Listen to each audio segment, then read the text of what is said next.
So good morning, everybody. I hope everybody recovered from last night's party. We are now ready for the last session before the closing of the event.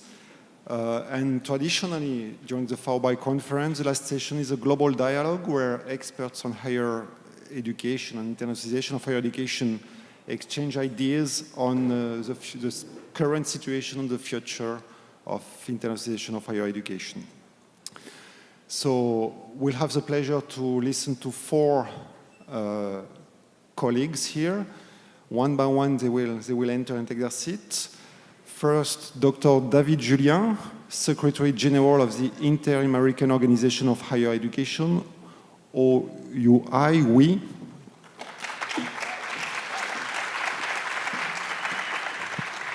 We will also listen to Mr. Thierry Valentin, Deputy Director General of Campus France and Professor at Université Lumière Lyon 2, former Coordinator of Campus France in Brazil.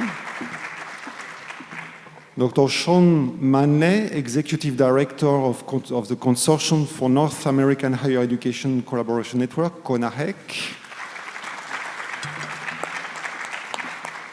And last but not least, Dr. John Hudzik, Professor at Michigan State University in the US, NASA former President. I will also join to moderate the panel here. Before we start, I wanted to discuss the elephant in the room. We've been discussing about inclusion and diversity all along during this event. We don't have any female colleague present here today, so this might be a surprise for you. We had invited actually two female colleagues to be part of the panel, but as many of us, they had to leave sooner than expected, so they can't be here today with us, unfortunately. We've had the privilege to have quite a number of highly enlightening female colleagues as keynote speakers, so I hope you will excuse us for having a panel not as diverse as we would have liked to propose. Okay, so let's start the round of conversation here.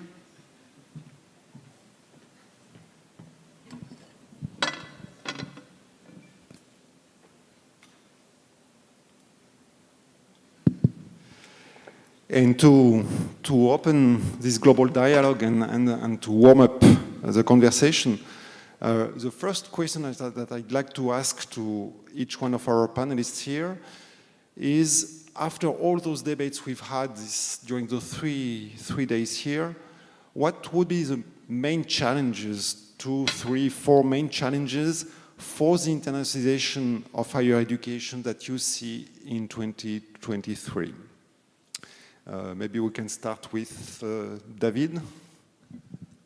Thanks. Bom dia a todas e a todos.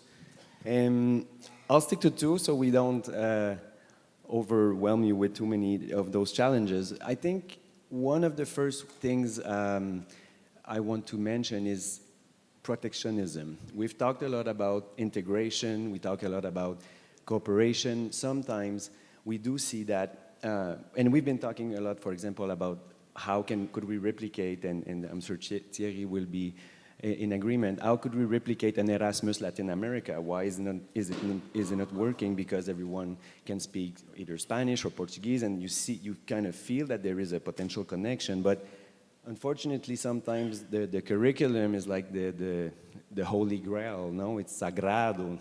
You can't touch it, and the national boards, national accreditation bodies, and even the professional boards all have their very strict criteria and their pride into it, and it's really tough to engage sometimes. And although universities are trying to build these bridges, the formal structure kind of limits this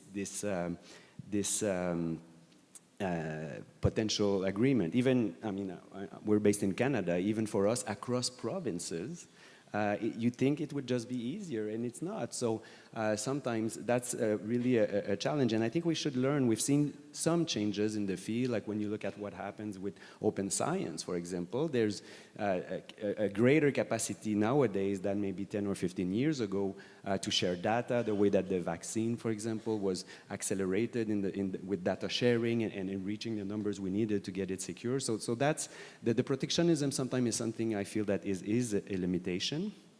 And another one, and we work with member universities all across this continent, and I feel that formal country support is very unequal. And just look at here, Australia, France, the US, Canada, provincial governments like Quebec are coming in, Italia, Portugal. Where are the neighboring countries? Where is, let's say, what type of support the national government can say when you see other major events such as NAFSA, EAIE, CAI, for example, you see it's unequal. So, of course, universities and large universities can get engaged, but they need that support. So hopefully that's something within this region that we'll see increasing in the couple of next years. Thank you. Thank you, David. So curricular and the engagement of national and regional entities. Thierry, maybe you can share your ideas. Bom, primeiro, bom dia a todas e a todos. Depois da nossa festa ontem, parece que a assistência está mais fraca, mas bom, vão chegar, depois do café. Bom, to answer the question, I chose three challenges, but they can be, we can have a lot of more. The first one is quite similar to your last one, is about helping our colleagues from other countries. From a French point of view, of course, I'm thinking about Africa, but it can be of a lot of other regions in the world to build their capacity and to be able to cooperate and to get in the global agenda with a certain kind of equality that remains to be built with them. The second challenge for me is that now we must think every time we can our cooperation in terms of sustainability and in terms also of responding to the global challenges. We cannot continue as professionals to crisscross the planet as we are doing without asking ourselves the question of the impact that our activity is having on the planet, but also without trying to contribute to responding to today's threats by the thematics or by the kind of action we are setting up.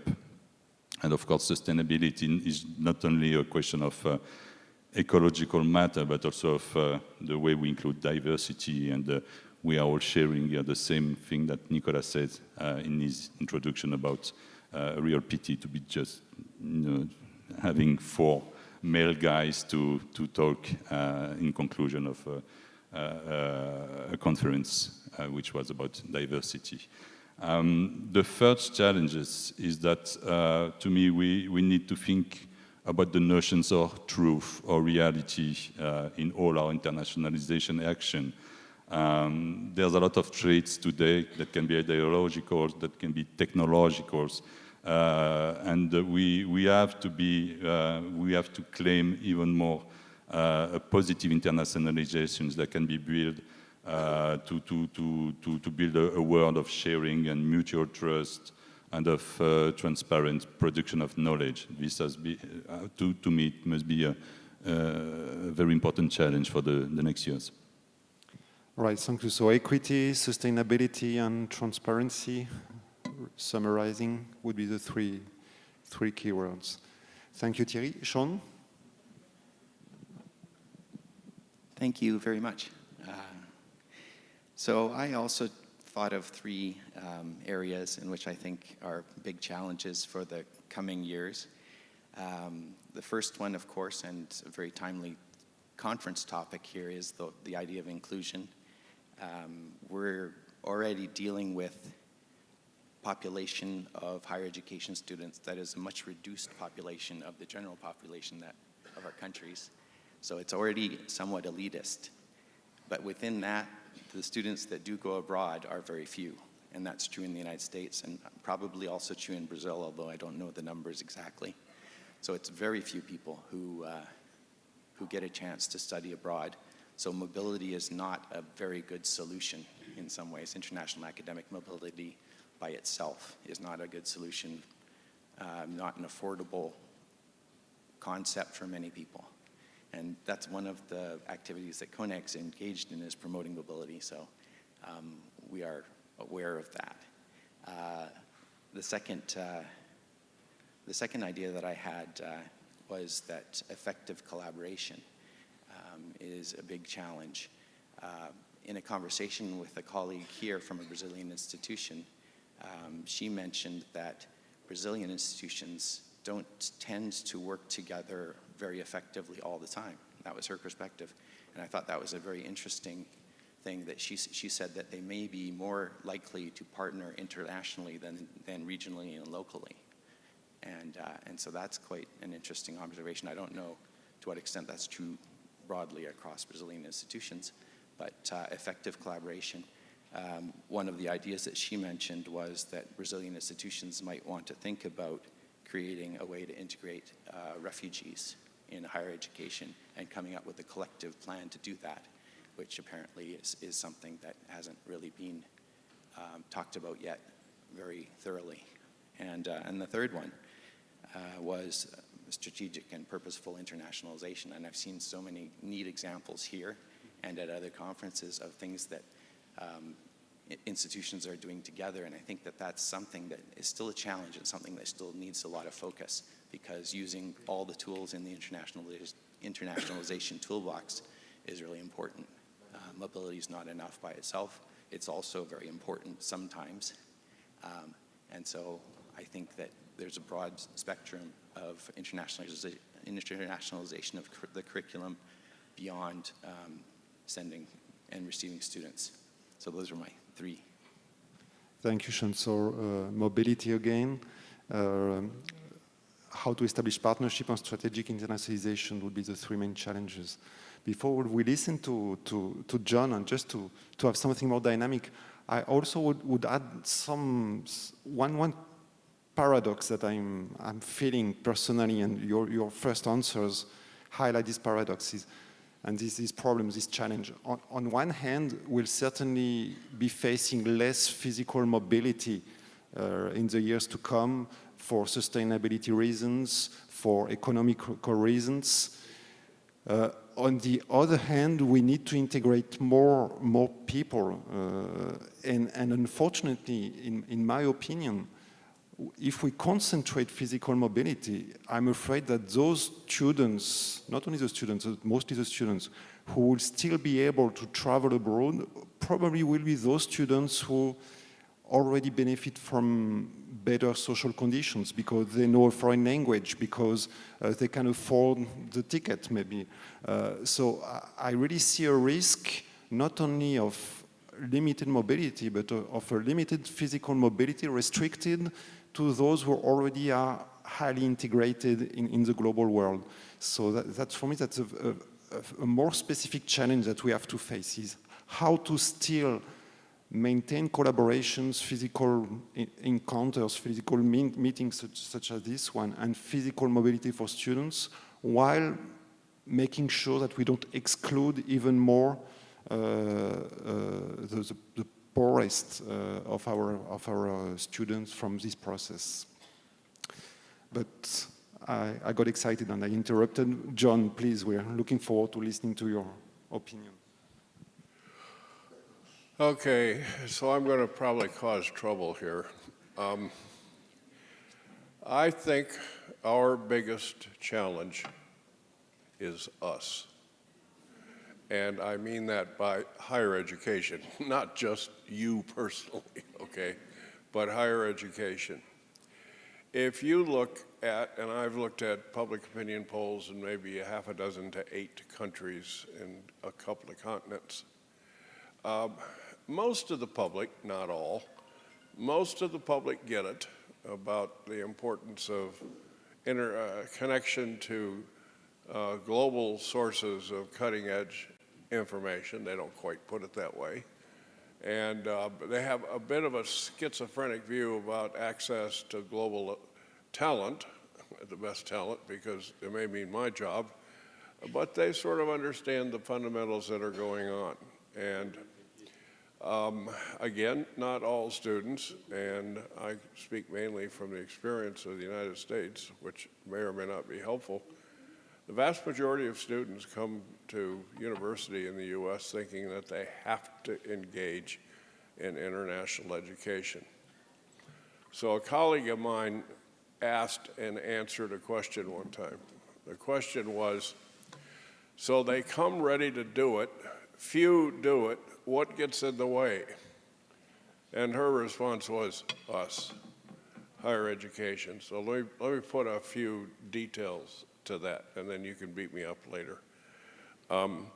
I think a big problem is that most institutions do not really integrate international stuff into the three core missions: teaching, learning, research scholarship, and community engagement.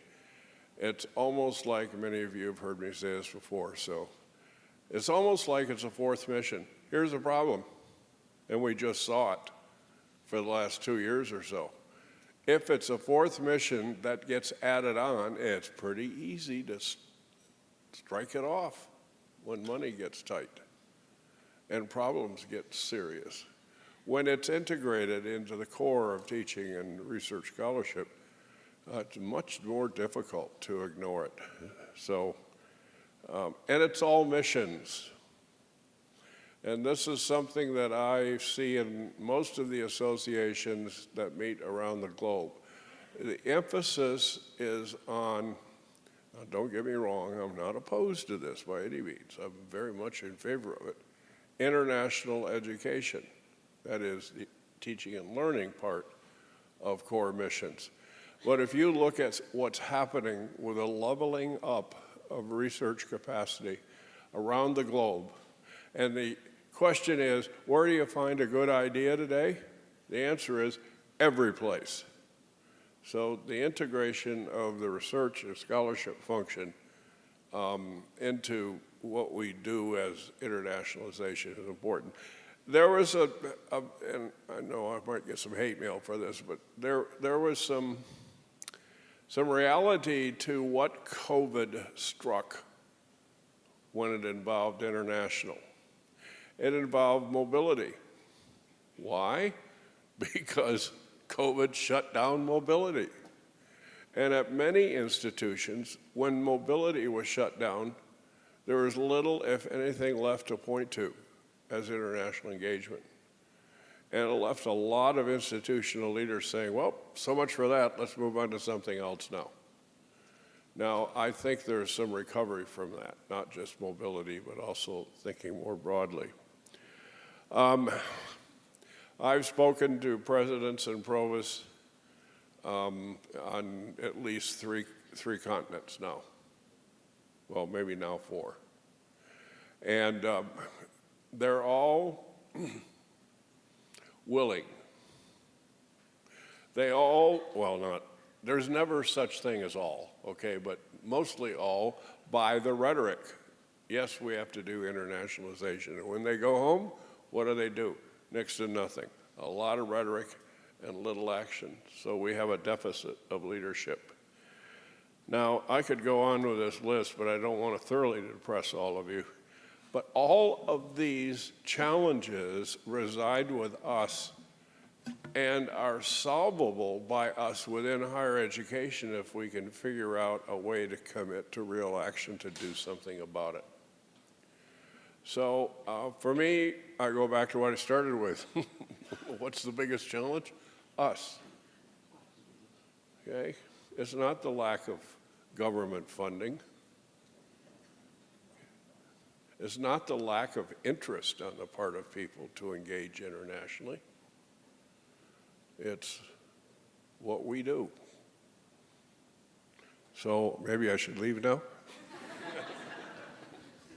Thank you, John. You certainly, nobody wants you to leave.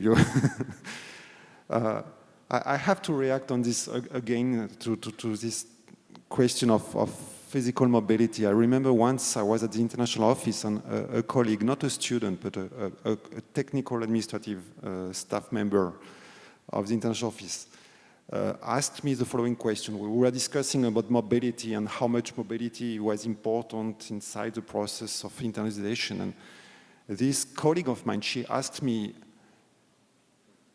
do you really think in your heart that our students, those of us who never traveled abroad, can feel engaged in the internationalization process if they don't have at any moment the real perspective to travel abroad and to get to know another country?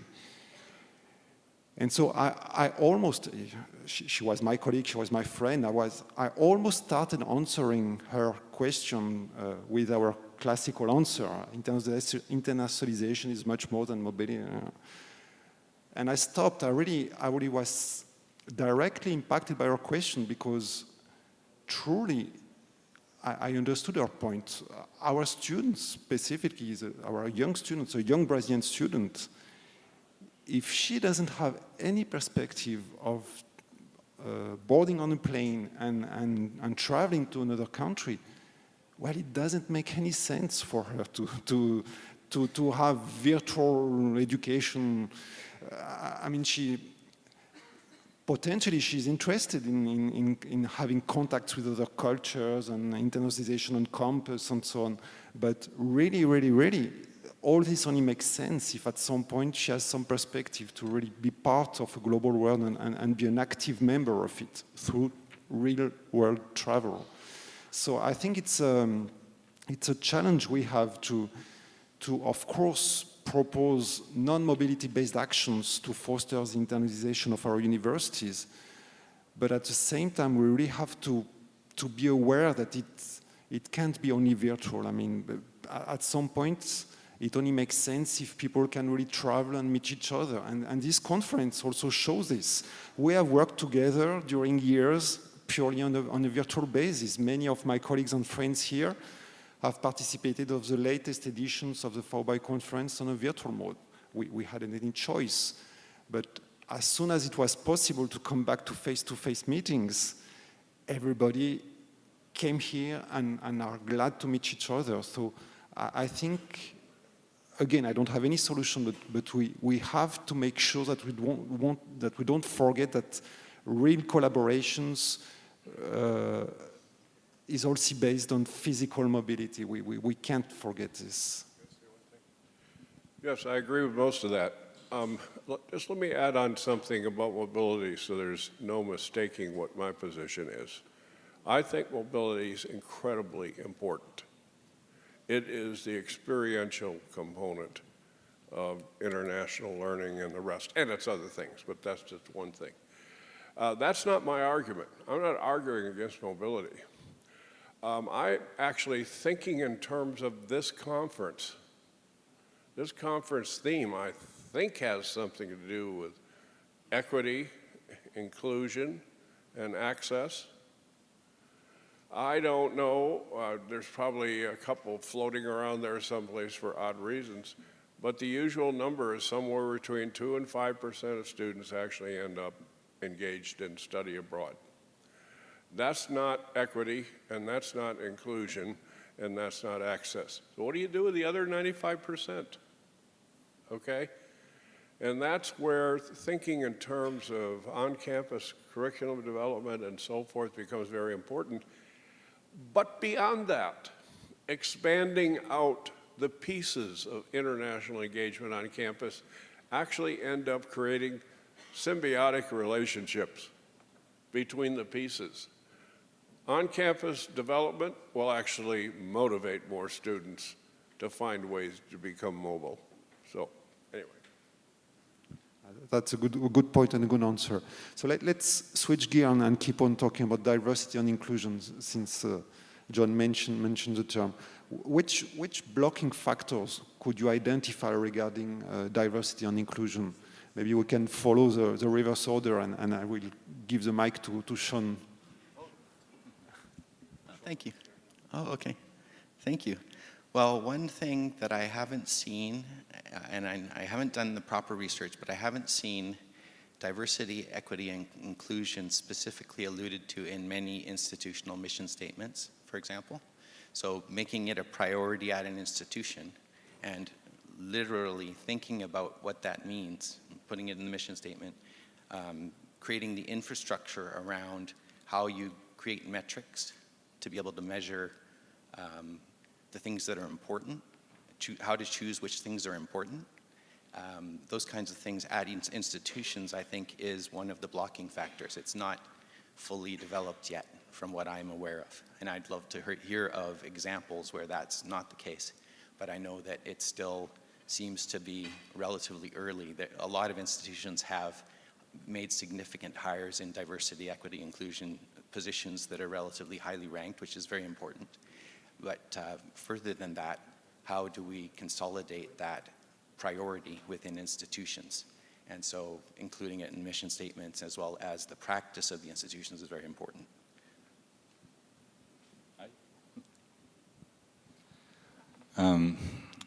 Well, from my point of view, it's always complicated to build an inclusive mobility or inclusive international cooperation if the initial educational system is not inclusive. I mean, it's always difficult to ask to the universities to resolve a situation that for a lot of its aspects has been built prior to the university. So I think that first, the universities must be some soldiers in the fight for reduction of inequalities in access to basic education, and to be actors of the society first, just to be able to help building citizens that will get in the university with more chance to access whatever the university will propose to them. Of course, inside the university, there's a lot to do. I mean, this not means that the university can do anything. I think one of the first and very important topic is that the university must understand the psychological internalization of heritages, of social assignations. I mean, first, university must be a place where people can liberate themselves from some psychological inhibitions, and then become more free to be able to understand that they have the right for mobility, they have the right for cooperation, they have the right for participating at any kind of things. And then, basically, I mean, it will be also a question of money. I mean, we have to have special budgets for it, oriented to affirmative programs, whatever, to reduce the inequality in terms of gender, in terms of social origin, in terms of color. This costs money, and we have to be okay with it, because at the end, this money will come back maybe 10 times more than it has cost. Thank you, Thierry. Julien? Yes, on those blocking factors, I'll say something that might sound a bit weird, but it's also the diversity of the diversity issues. I mean, and I think that what we heard on the opening plenary, when she was talking about pessoas negras, no? the issues, and that she was more favored than blacker people, than her lighter blackness. I mean, and it reminded me 5 years ago, those who were here, the opening, there was a great Brazilian artist who did that, those pictures, right, the portraits, and she was using the Pantone color code, saying there's no white, there's no black, it's just, it's us in between, right? So, but that's the Brazilian case. If you go to Bolivia or Peru, it's the indigenous issues. If you go up to France, it's how you deal with the Maghrebian populations in Les Cités. If you go to Canada, we have emerging issues like on truth and reconciliation, we had gender issues. So the diversity of diversity is very tough to address, because, I mean, I'll give you an example. We have an initiative called EMULIES, no? Espacio de Mulheres Líderes do Ensino Superior, so women leaders. So we gathered women presidents. And then the event was in Colombia, and we invited the Canadian president, but we also wanted a male president because it was only females, both in the audience and on stage. And then he was explaining, and I'll protect the name of the institution, but it's a U15 top comprehensive institution in Canada.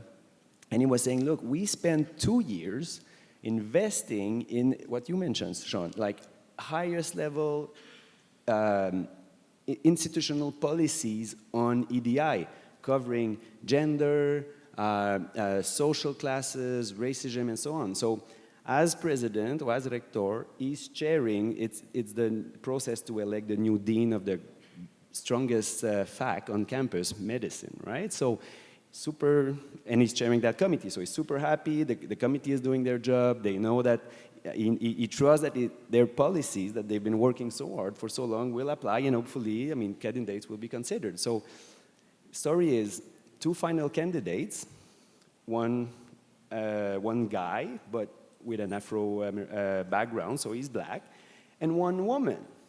So he says, I have to decide now, what do I do? I mean, whatever decision I'll make, half of the campus or people will say I'm a racist if I go with the woman because I didn't choose a black person. If I choose the other one, they'll say I'm sexist because, again, it's a male leading. So at one point, that diversity of diversity is tough. And part of this, I don't have the solution, but what he was explaining is that, yes, at the end, you know what? We almost had to forget about the policy and go back to quality. I mean, it's the dean of my strongest faculty. I have to ensure that we go with the best candidate in terms of background references, and then it leads to something else. Who's the best, based on what criteria, what does that person has had the similar chances to become the best, or can I make some compromises to engage? So you see that it's a never-ending journey, and we could have a similar situation in 5 years, improve the policy to protect yourself from that, and then you'll have other kind of issues that will emerge from social context or so on. So it's not an easy journey. Yeah, I would add to this that all those problems actually are much broader than just limited to the internationalization of higher education. That these issues arise in higher education as a whole, in the society as a whole. So if we are specialized on the management of the internationalization of higher education, we have a problem inside a problem. How do we adapt our partnerships, our international opportunities to this diversity of the diversities? It's an extra layer of difficulty that we add on top of the other. I remember having had what for me was a bad experience while once that I devised a mobility program for a black student, and she went to Sweden, and we had worked a lot with the Swedish colleagues to make sure that she'd have the best experience possible, and she did. And she was quite happy. But on the other hand, when she came back, she told me that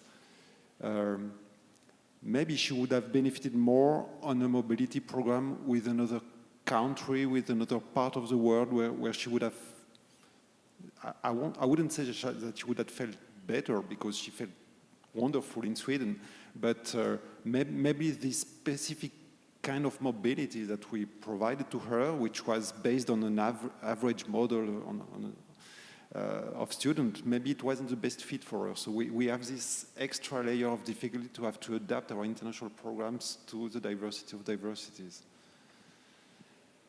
Do you think that Latin America and a country like Brazil, with our specific programs, our specific ideas regarding the internalization of higher education, can be an alternative model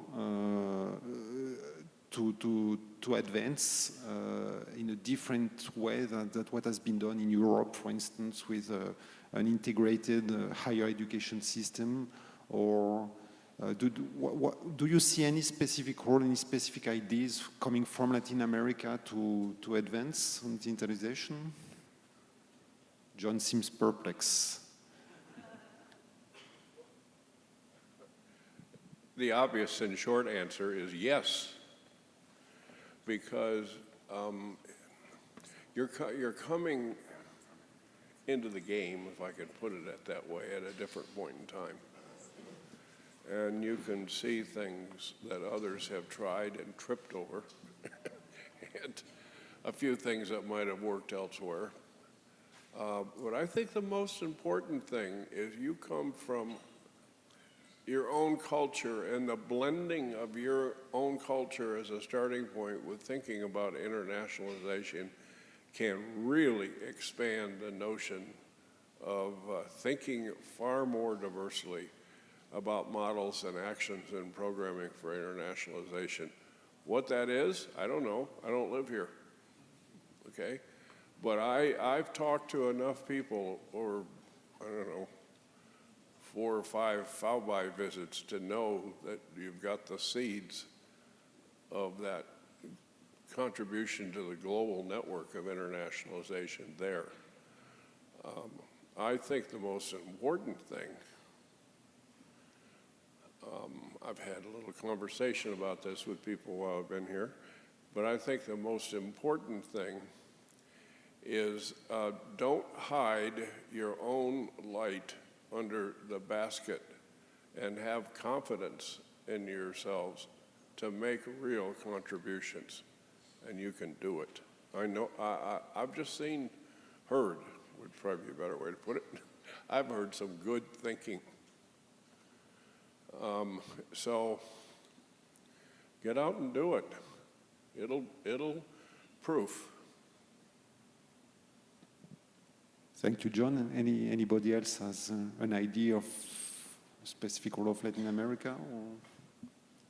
I could say one quick thing that I particularly appreciate here in Brazil and in other countries in Latin America, and that, I don't know, I think sometimes people are even aware of that there should be a lot of pride in terms of the level that you reach in extensão.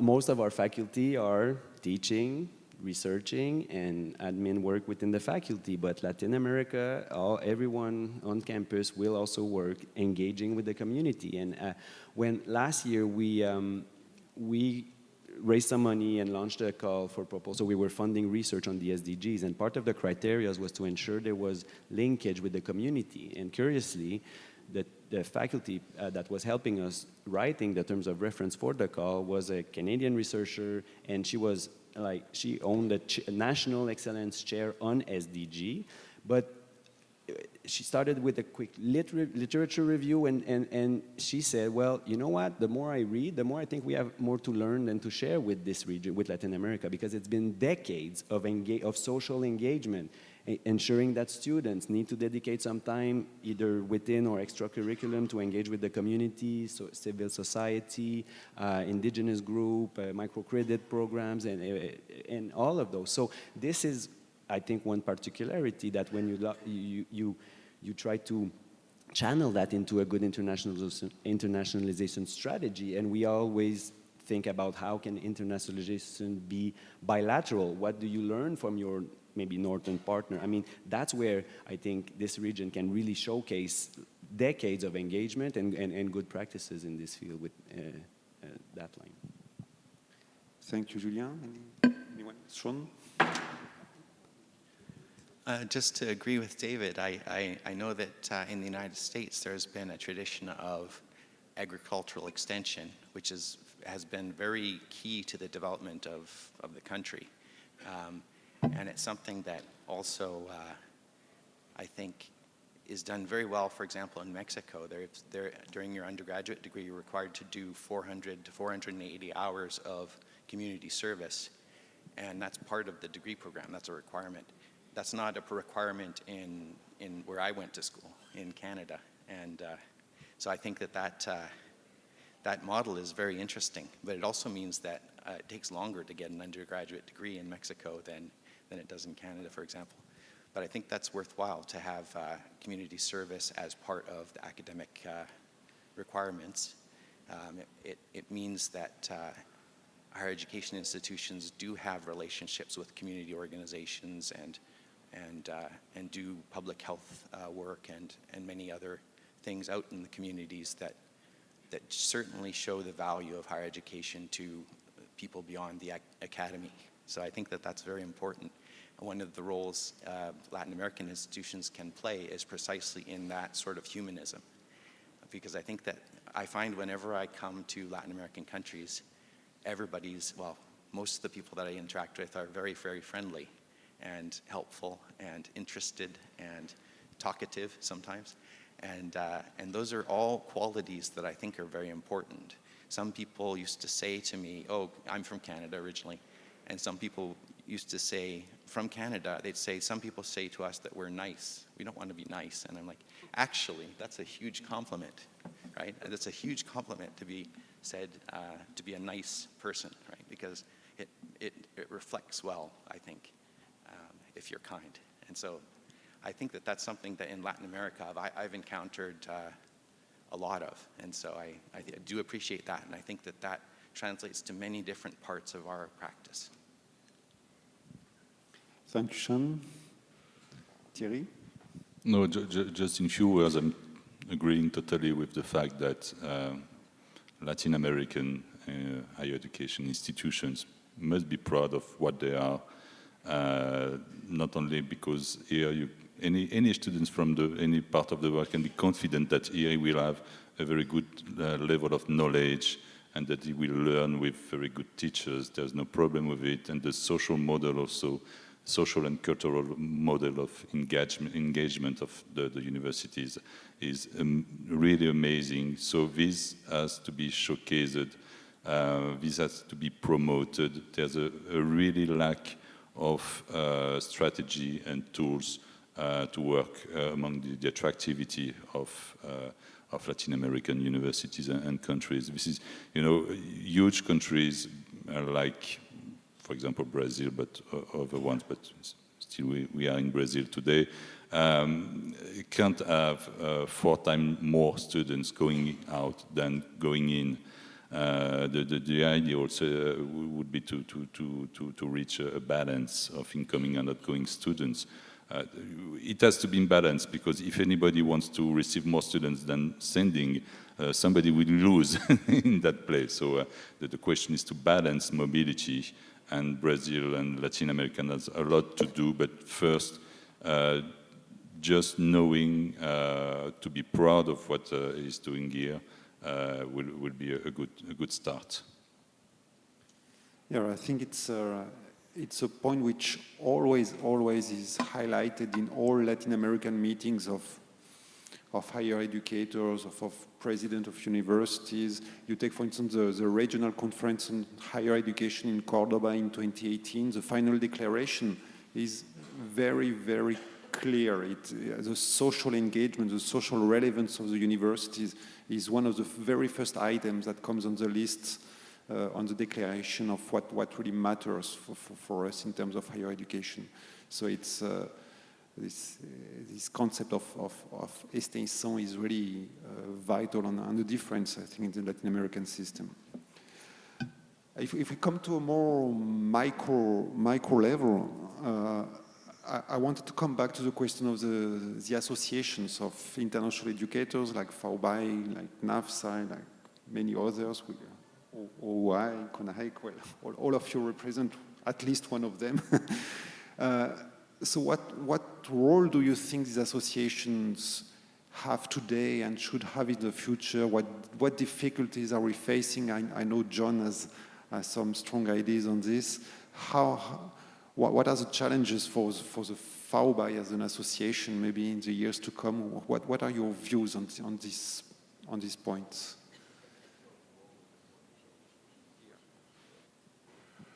Well, probably most, I don't know if you heard my remarks at the opening session on the 35th about the roles that associations of all kinds play. And I don't want to repeat that.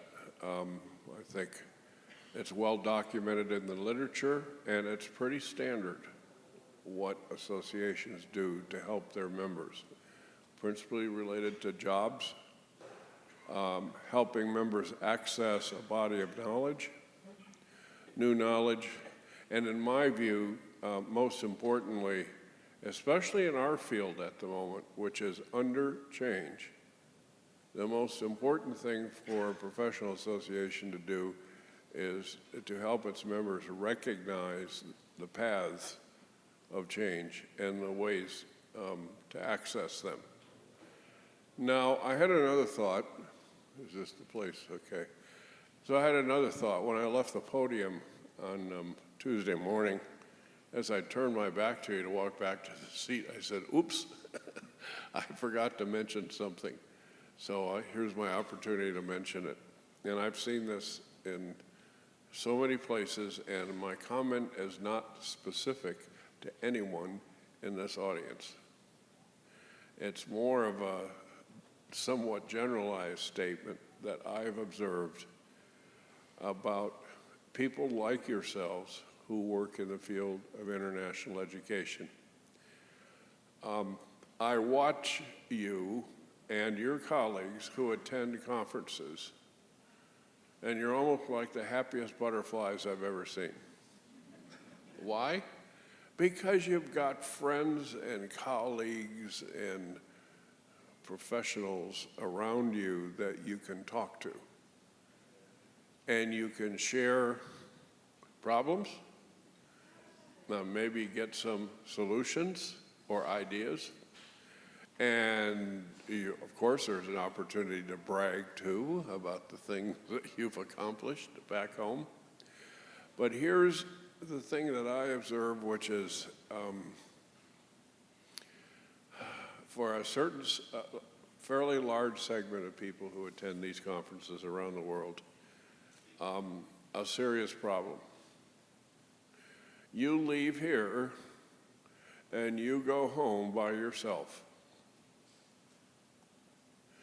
Most of you, I don't know the actual proportions here, but it's like any place else, most of you work at 1- and 2-person offices.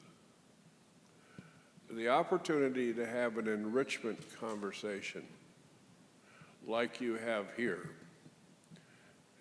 in between sips of special beverages, okay, are few and far between at home.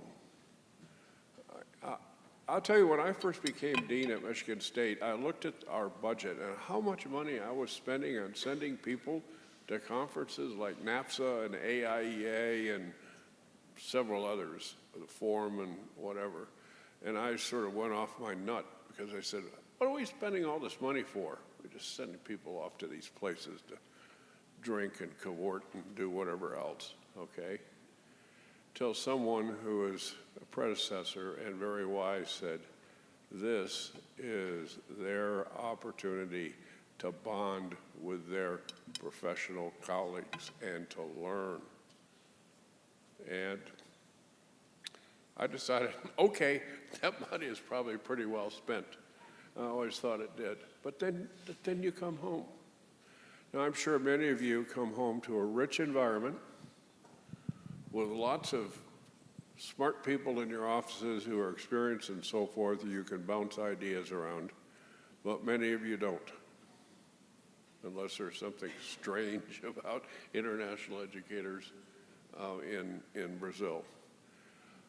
I think, and this is the thing that I left out of what I meant to say Tuesday, I think it's FAUBAI's possible role to think about more fulsomely and actively about how to provide members of the association with richer opportunities to engage colleagues on a much more regular basis.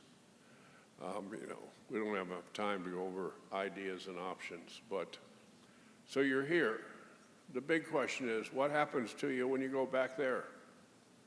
And what role can FAUBAI play to make your going back there a continuing enrichment experience? Thank you, John. So maybe we can organize virtual meetings every week, and I want everybody to attend. Sean, do you have some comments or ideas? Absolutely. I fully agree. One of the roles that I always think of for associations is sort of a meta role, where individual institutions do what they do very well, but frequently there are things that institutions can do together that they need sort of a forum to do that through. And so that meta role is, I think, something that's critically important. There's some great examples of activities that are multi-institutional that really drive collaboration. I think that they can also be inspirational. And so getting back to the earlier problem of motivation for international engagement among students, one of the things that our institutions can do is to begin to channel the work that we do towards grand challenges, like the Sustainable Development Goals and other grand challenges that are regional or local, because those are inspirational for students, and that may be something that could drive international engagement through networks as well. And that's something that we very much hope to do as well. So one of the things that we are doing is having a Coneheck Cafe now. So I invite you to join us. We send out information through our email distribution lists about when we're going to meet online. It's usually a relatively small group that actually is able to attend, but that's something that you would be welcome to do. And it's with other international educators throughout the Coneheck membership. And some of them would be, of course, here in Brazil as well. So anyway, just a suggestion that we're trying to come up with ways also to continue engagement after and between conferences and that sort of thing. So. Thank you. Thierry, any idea or no? No, I can go. I was thrilled during the week when some of the participants were coming to visit, and they were saying, well, this is my first FAUBAI, and my novo reitor, or my new president, is now saying, well, we should get engaged more into internationalization. We're a smaller institution, or we're a regional institution. We don't necessarily, will not necessarily go and send students abroad, but what can we do to improve and so on. So I think that conferences, for one, are an opportunity to network, of course, understand that there's a large community of people and colleagues that have started this journey before and that are more than keen to share experiences and best practices. And that's where at least the conference part of the association becomes quite relevant. Yes, some of us might have been around for a while and are entering into that, maintaining the friendship and so on, but we need to remember that it's also, there's a crowd refreshing, like there's new Director International that are coming in and they need to get exposed. And I think where associations can really help is that, I mean, someone told us we were knowledge brokers, and then I said, broker, really? I mean, it sounds a bit commercial, but when you pair it with knowledge, it sounds a bit better, right? But because what do? We are monitoring trends, we are saying, well, this should be part of the agenda, and then we're gathering people around that. What makes me happy is when I see two people signing something and they'll continue their bilateral journey, and I've done my job.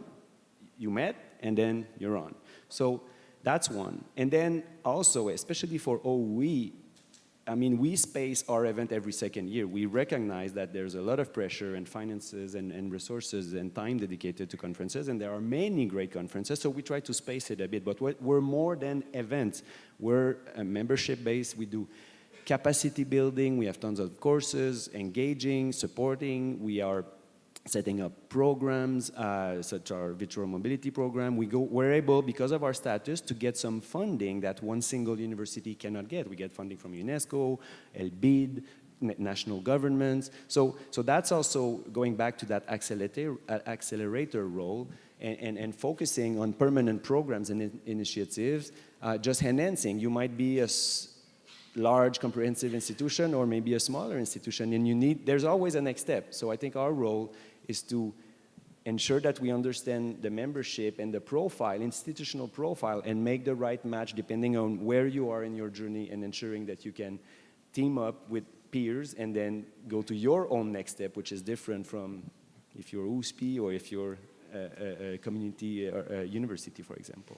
You mentioned something, Julien. OUE is quite famous for its training capacity. You have a catalog of courses which is quite impressive, and I know many many international officers in Brazil have used your trainings. That maybe that's something that FAUBAI could start doing, also investing. I know there's been some ideas in the past. I don't think we've advanced that much on this, but maybe this idea of continuous training is a good idea for our associations to work on. Thierry? Yes, just in few words, I think that the main role is to transfer skills from members to other members, because at the end, the strength of a country is to have a good quality world higher education system, more than just a few universities of excellence. I mean, there's no value in having a few trees of excellence hiding a forest of misery, and I won't name any country, but I have some examples in my head. And the second thing is that associations are also political bodies. I mean, that's the problem with French people. Everything is political to us, for us. But they have to promote the importance of first academic international cooperation, but also the importance of their autonomy to decide where they want to go. But this must be also helped by public policies, by funding. And so those associations, the associations, have that role, also that political role of advocacy of the importance of their action with their public authorities, and to try to transform their action in public policies. You're right, providing white papers, for instance. Well, I think it's no secret that after yesterday's speeches from CESU and CAPES, the directorship of FAUBAI had some discussions with them to try also to be part of a future internationalization strategy for Brazil. So yeah, that's definitely a role these associations have to have. I wanted to come back to another point which has already been mentioned, but it's virtual learning, virtual teaching. Of course, we've had those 3 years of pandemic with this boom in virtual whatever. We are now in a phase where we have overcome this pandemic, and well, depending on the countries, virtual learning may or may not have been maintained as strongly as in the latest years. I wanted to know your ideas about the current situation of virtual learning, the future of virtual learning. We are also now in a world with a strong polarization where some contacts among some continents are not as easy as they used to be in the previous globalized world 10 years ago. So maybe virtual learning can have also some new space due to those geopolitical conflicts. I wanted to have your thoughts about virtual learning and how we should and we can use virtual learning for internationalization now in 2023. Does anybody have an idea? Julien? I can start. I mean, for us, it's been a very interesting journey. We were lucky enough that just before the pandemic, we had a group. Some of our members were actually, and I have to give credit, most of the Colombian members here were saying, look, David, our students, forget it. We're not even close to the 1%. They'll never study abroad. It's not my student profile. What can we do? Am I just stuck and we'll never do it? Or are there ways that we can engage? So we just helped and coordinated. It was basically a group of friends or directors internationals, probably John, the same friends that we're meeting in conferences. But they were sharing an Excel document in the cloud and saying, okay, I'll send you a student, you'll send me one in those virtual courses. What we did when the pandemic kicked in is that we just pushed it to the next level. So we developed a platform. Some of you will know e-movies, o Espaço de Mobilidade Virtual do Ensino Superior. And I mean, 3 years later, we have more than 6,000 students that for the very first time had access to a study abroad experience, although virtual, but still. And this, I mean, this is different. It was a direct answer to the blockage of traditional mobility. Nothing was happening 2020, 2021. But for us, this is something that is there to stay because it's democratizing or addressing inclusivity into internationalization, because it's new student profiles that can access to it. Should there be in a more regional area, or should they not have the necessary family support to engage in a 4-6 month study abroad experience? It really opens those doors. And also talking about equity, I mean, out of those 6,000, we have a favorable ratio of 70% of women being those students in the movie. So I think that kind of accelerates the democratization of internationalization in a certain sense. We need to be careful at the same time and remind that, I mean, some students don't necessarily have access to a good internet connection at home. So, I mean, that's where universities have to play a role in terms of maybe having centers, and it's also supporting that. But it's definitely opening, I think the pandemic has accelerated that. I hope that part of it is there to stay, because it does provide an answer to so many new kind of institutional and student profile that can be part of that exchange process. To answer the question, I must say that maybe from a European point of view, this is not the same question than for the rest of the world, because we are such small countries and so diverse countries with an Erasmus program that allows quite all of our students to go and study abroad in a European country. You can go by train, you can go either hitchhiking. I mean, quite 90% of young French people under 20 already had an experience at the international level, even going to holidays or to study abroad inside Europe.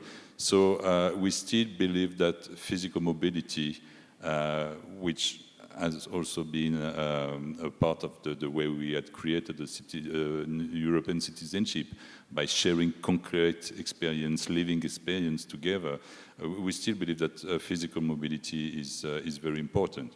Of course, we know that there's a lot of problem with that. We know that new tools for distance learning are very important.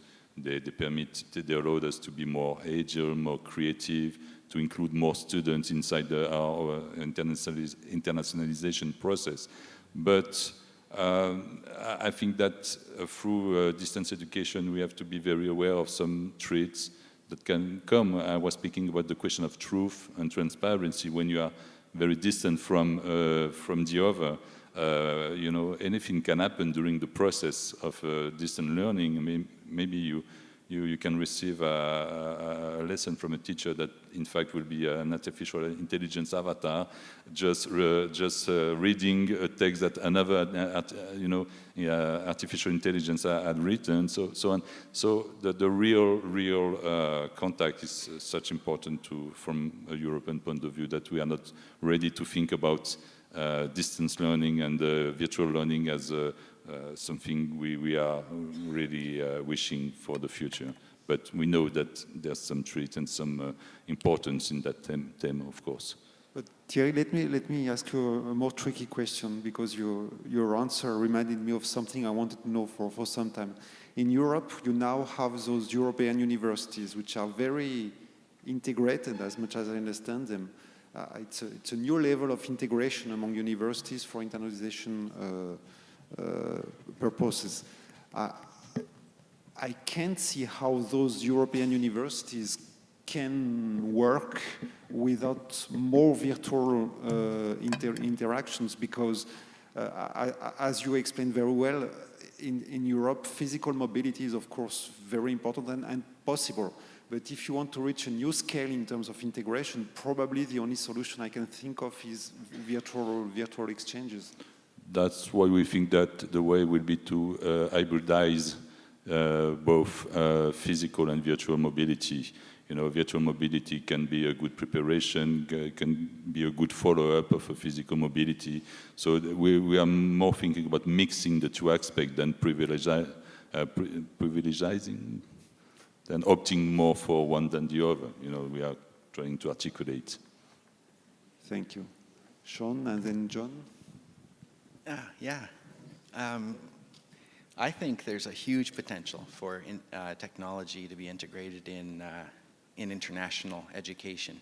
I'm actually very excited about how far we've come and how many things can be done in the future. And I'm kind of a tech geek, so I pay attention to some of the extended reality stuff that's going on and some of the ideas that could bring to international collaborations, particularly as they deepen and become more sophisticated.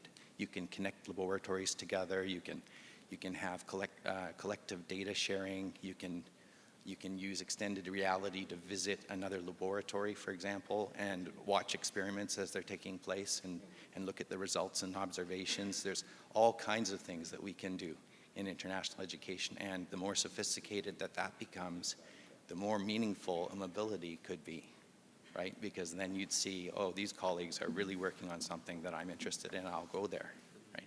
So that can be motivational as well for international education, both in terms of mobility, but also in terms of collectively in the classroom having an understanding of what's going on in different parts of the world.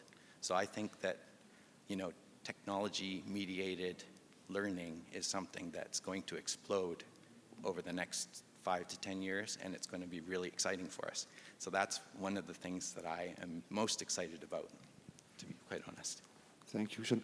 I have to share an experience I did recently. Like everybody else, I tested ChatGPT, and one of the tests I did was asking ChatGPT to provide me with a discourse, an official discourse, for a Brazilian rector talking about the internationalization of higher education from a Brazilian point of view. That was exactly what I asked for.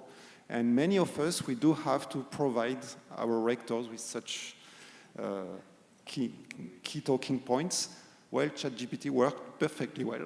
He provided me with a discourse which I won't say I could have written, but it was quite comprehensive. It cited all the Brazilian national programs we have, PECG, PECPG, everything.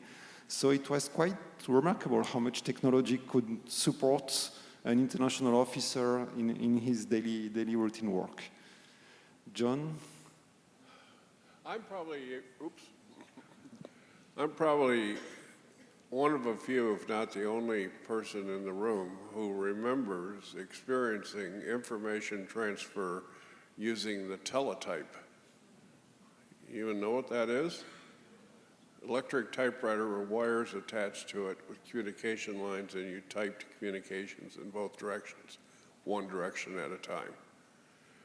Well, that was several decades ago. I'm not inviting anybody to do the math here, but if you think about it, we almost found it impossible to imagine the world we live in now with respect to technology unless you were an avid reader of comic books. So I'm recommending, if you want to see the future, read comic books. No, not really. So the simple answer to the role of technology in international anything is fundamental, because we are so separated by time and space, really both in a way. Technology becomes the critical answer to many of the barriers we face in communication and information flow and other things. Just a couple of points about how to deal with the future of technology when, in fact, we don't know what that technology is going to be. That's a reality. We can imagine lots of things, but we don't know for sure what it's going to be. So here's my made-up on-the-spot rules about thinking about technology and internationalization. 1, don't invest so heavily in an existing technology and plant your feet so solidly in the concrete that when the next one comes bubbling along, you don't have any shekels left to spend on it, nor the flexibility in the institution to use it. The use of technology should always be in the context of, am I using this in a way that I can further use different and more developed technology? Second, I saw all your heads shaking yes out there. when I said, hey, I'm not against mobility. I think mobility, people going to where the action is and so forth, is critical to really understanding an international. Well, so is it in the classroom and elsewhere. For me, technology is a supplement, not a substitute for learning in a variety of modes. Now, as the technology becomes more sophisticated, the area of supplement may expand a bit, squeezing the area of substitute a bit. But no one should draw the conclusion that now that COVID is over, we don't need any of this technology stuff anymore.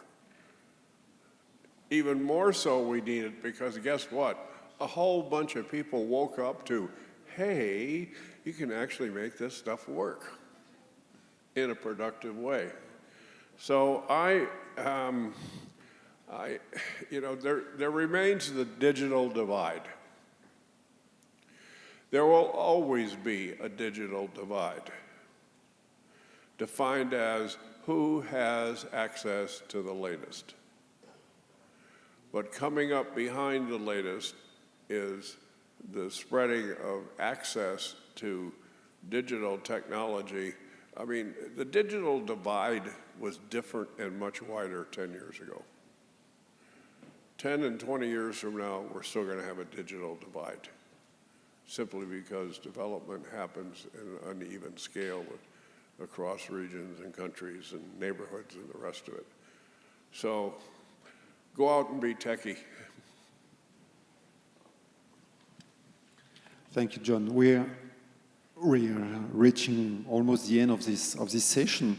To conclude, I really wanted to come back to the overall theme of the conference, building knowledge with all voices, and simply ask each one of you if you have any final thought or final comment on this idea of listening to all voices and building knowledge based on them.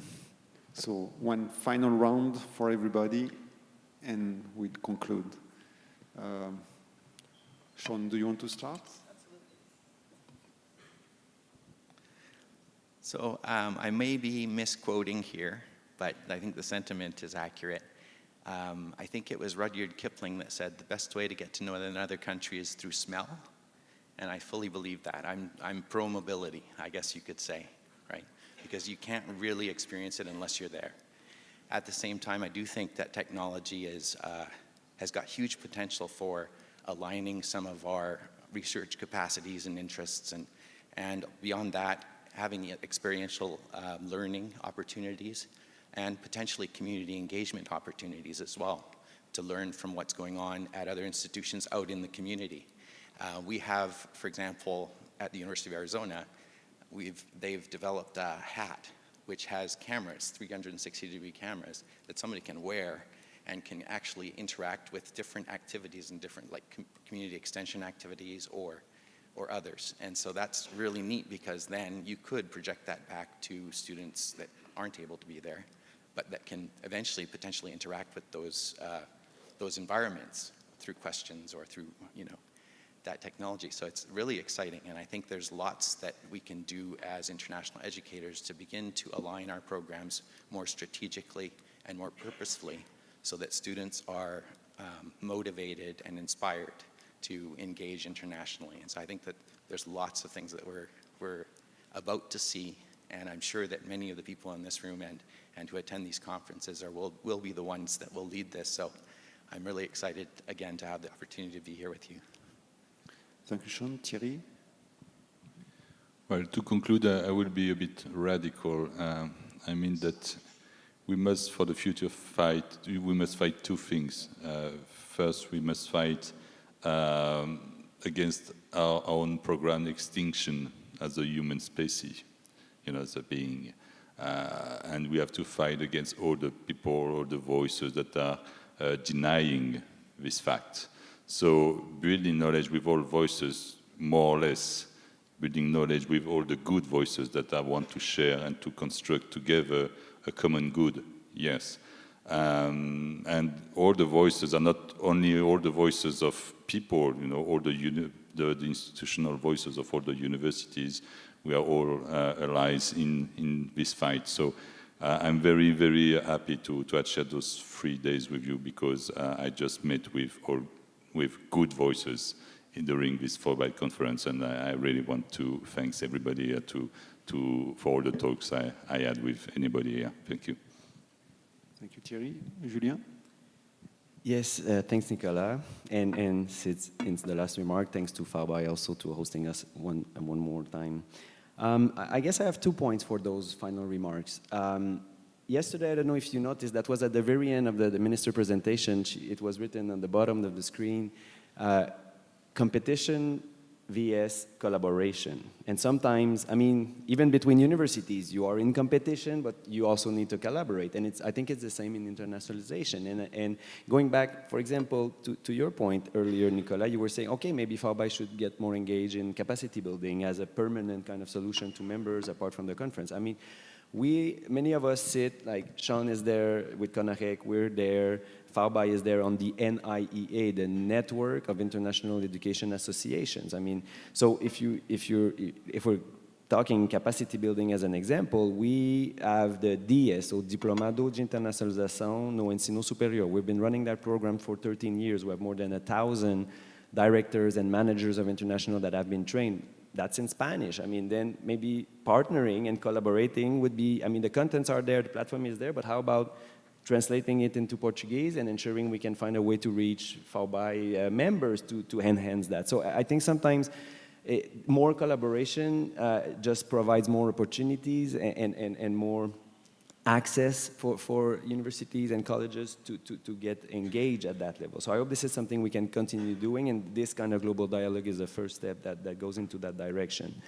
The second part, and especially linked with the all voices, I mean, that's a bit the spirit that we have at OE. The E in OE is inter-American, right? So we're trying to integrate the space. And I mean, EAIE has been up and running in Europe for more than 30-something years. I missed the count there. But, and part of what we see, should it be Erasmus or others, have been discussed and developed and implemented through EAIE leadership. So that's something that we're trying to also kind of replicate in this region with CAIE, with the Conference of the Americas on International Education, and trying to have all voices together with a common agenda. And I can say, I mean, that yesterday we met with the minister, a reitora Denise, and I'll say it in Portuguese, but she said, "Quando o Brasil volta, volta." And I was like, okay, yeah, that's cool. So, I mean, I think that now is a good time to also come back and use that voice and play a role. So we really hope that we will have an engaged discussion with the Brazilian community in the next couple of months, have a strong delegation at CAIE in November, and we hope to continue working with everyone. So thanks again for the opportunity. Thank you, Julien. John, the final words are with you. I don't know. After 4 days, I'm not sure I have any words left. So that's the good news for everybody out there. The last word is, hopefully you've been energized intellectually and otherwise at this conference. And its true value is that you keep that energy when you go home. Good luck on that. Well, thank you, John.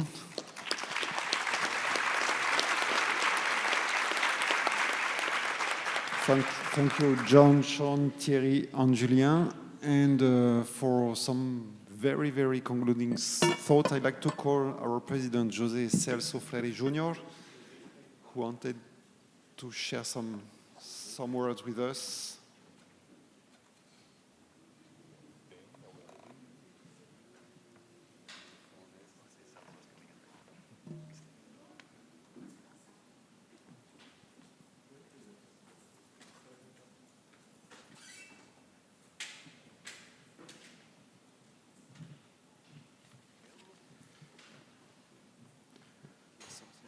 Hello, good morning. Dear colleagues, thank you for this wonderful opportunity to share experiences and insights. We must continue to build bridges and foster international cooperation in education. Let us remember that our work as educators goes beyond borders and language barriers. Together, we can create a brighter future for all. Like several times, it was a constant subject. It was not written by me. It was ChatGPT again that João introduced yesterday. Talking to João, he asked me, why you don't ask ChatGPT to make your speech tomorrow? And I said, how can I do that? He said me, just ask FAUBAI's conference closing speech in 50 words. And I got that. It is the future knocking at the door, and our association needs to be ready to face the new challenges to come. We'll have some discussions here today. But I want to talk about this in a moment. Now I want to talk about the present.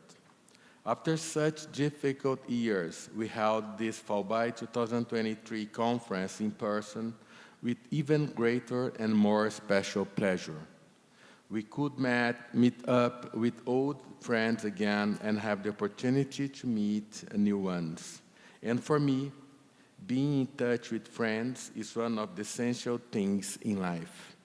As one of the greatest Brazilians of all time, Milton Nascimento, who lives in Minas, says, a friend is something to keep on the left side of the chest. Em português, amigo é coisa para se guardar do lado esquerdo do peito. Let's talk now specifically about this year conference. This year we had, attention, 601 attendees, more than 600. I remember the discussions last year when we were talking about the conference. Should we do that in person? Would we have people coming? Personally, I was convinced that we will have a good number like we had. More than 30% international from 28 countries, from all continents, and 60% newcomers. For me, it's wonderful. People are coming, we are offering a space for sharing and for learning. With all those people, it was with even more pleasure and special care that we organized the FAUBAI 2023 conference to celebrate our 35th year anniversary. To this celebration, we had the presence of two former presidents of FAUBAI, Luciano Stalivieri and Maria Leonor Maia. Thanks, Luciane, and Nona for being with us. To be able to offer everyone this great space, the mining meals, and yesterday's wonderful dinner and party, we relied on the collaboration of several partners and supporters, and I need to thank them. Thanks to the sponsors, Australia government, Study New South Wales, Study Queensland, U.S. Embassy and Consulates in Brazil, Alticia, Erasmus Plus, Portuguese National Agency, Uni Italia, Study in Italy, Campus France, also the supporters, Edu Canada, Government of Quebec, Inter-American Organization for Higher Education, IIOHE, Calareo German Academic Exchange Service, the EAD, Faculty of Engineering, Universal Porto, Flywire, Schema Business School, Hoot International Business School, and QS. Thank you all. We hope we can be together again in São Paulo at FAUBAI 2024. We also would like to thank the support of the Federal University of Minas Gerais for providing the beautiful UFMG Conservatory for the workshops on the Saturday, and the Pontifical Catholic University of Minas for facilitating contacts with the junior enterprise of PUC Minas, which brings together the students who support us. It's also very important to thank the FAUBAI board. Márcio Barbosa, immediate past president, Vanessa Panico, Cristiana Müller, René Zickman, and I would like to call you to come to the stage with me. Vanessa, Rita, Valdenor, please, and Márcio.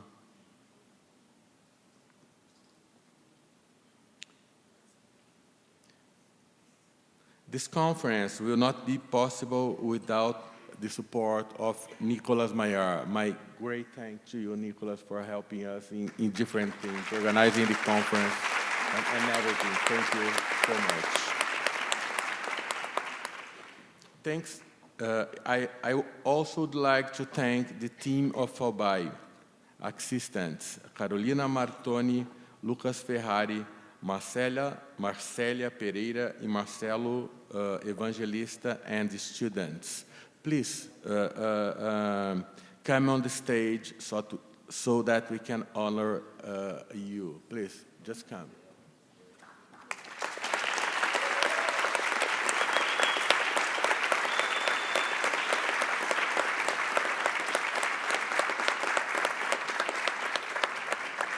Oops, I almost forgot. Thank you, Rita Lobac, again for the playlist for the for the dinner tonight. And last but not least, a very special thanks to all the participants who were with us in this beautiful city of Belo Horizonte during these 5 days. Thank you all for being here.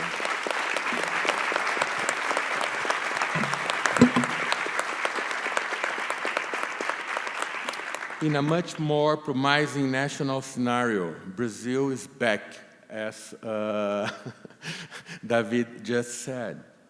After resisting for 4 years, we invite you all to start a new journey by participating in São Paulo from April 20 to 24 at the FAUBAI 2024 conference. Please, save the date. We will open the submissions in about 15 days. Building knowledge with all voices. Bianca Santana said at the opening session that diversity is good for everyone, and the internationalization of higher education should be for all. In this context, I want to make a reminder. Everyone also means all kinds of institutions. FAUBAI, as an actor of the internationalization of Brazilian higher education system, also wants to congratulate the private institutions that, together with the public ones, are fundamental for constructing a quality education system that allows us to become an independent nation. Thank you all. See you in São Paulo in about 1 year.